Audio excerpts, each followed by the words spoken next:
make sure that you keep on and don't stop until you get the right caregiver, because it is so important. It can be the make or break. You're listening to the Care Podcast, brought to you by Unique Senior Care. We're here to share honest, practical conversations to help you navigate care. And in these episodes, we're welcoming Lucy, our Director of People. Lucy has a wealth of experience in the care industry, specifically around people management, finding, recruiting and training the right carers for outstanding care. Thank you so much for joining us, Lucy. So we've been talking about what good care looks like, what it means to be respectful, to listen, but sometimes it's just about having the right person, that right carer for that individual. Can you tell us about how we might find that right person and be sure about that? Yeah, absolutely. So that human connection is so important. It can be the make or break of a successful care package. As we're all, unique ourselves, our caregivers are, and we try and, look for matches as well as the skills, experience, training, qualifications. It might be that their interests. So again, my mum loves the piano. So if when she needs care, I'd say, yes, we need to have all this experience. But you know what? She loves the arts. She loves the piano. Somebody can go in there and talk to her about music and history would be a really good match, and that would actually kind of stimulate it, and that's really important for her care as well. She probably likes somebody chatty, and then on the flip side, if it was my dad, somebody chatty would absolutely be a no-go. He'd be like, they talk too much, but somebody coming in who likes football and rugby and motor racing would be the ideal person. So for me, matching and the connection with the person or the desire. So even if I didn't play the piano, but you know what, I went and I read about Mozart and I read around grand pianos and everything that my mum or my client was interested in, then that sparks a conversation. So connection is very important. Yeah, it can be the make or break. And how do you think you can tell if it is the right person? You will see, you'll see a difference potentially in the person receiving's care.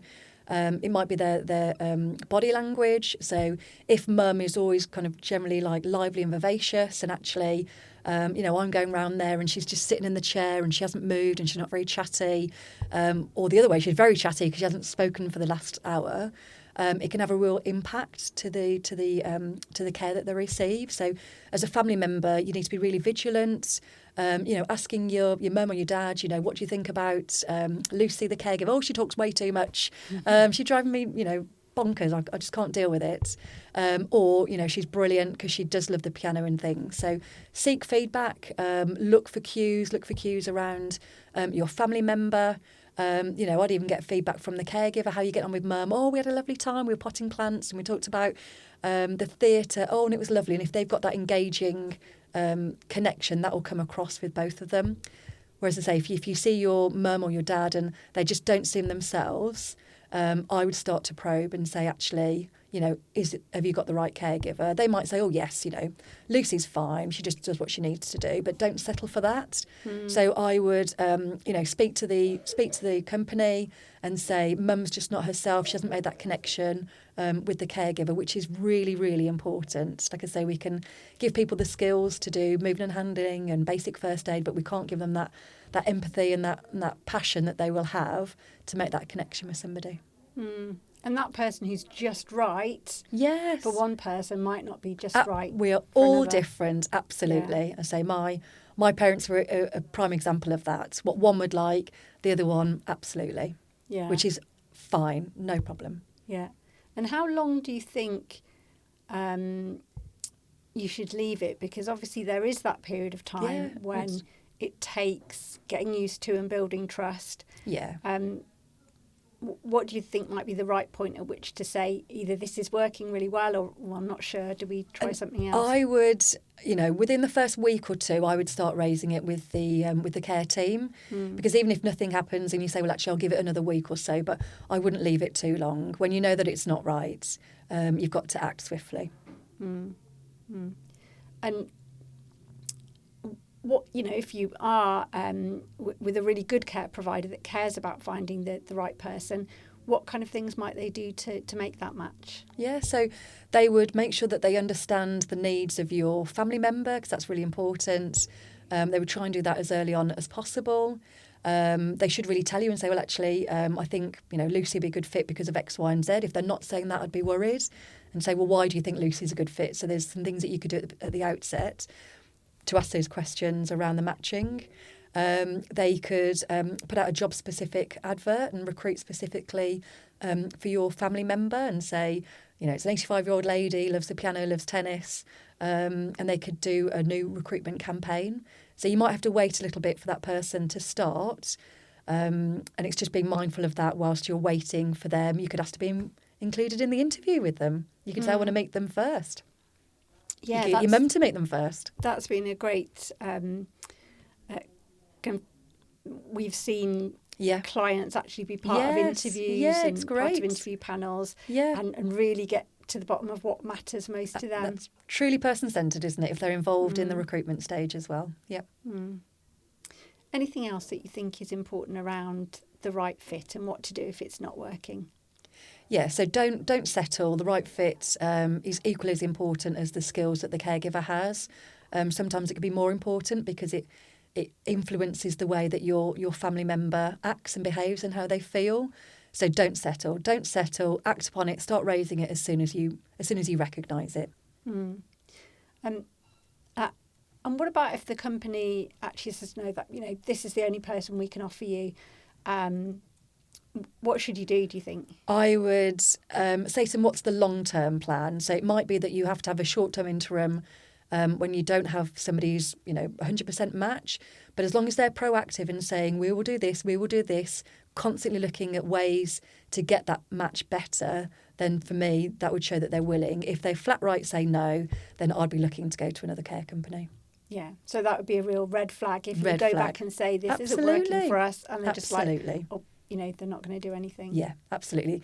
Their role is to support you and to give the best possible caregiver that there is. Yeah, definitely.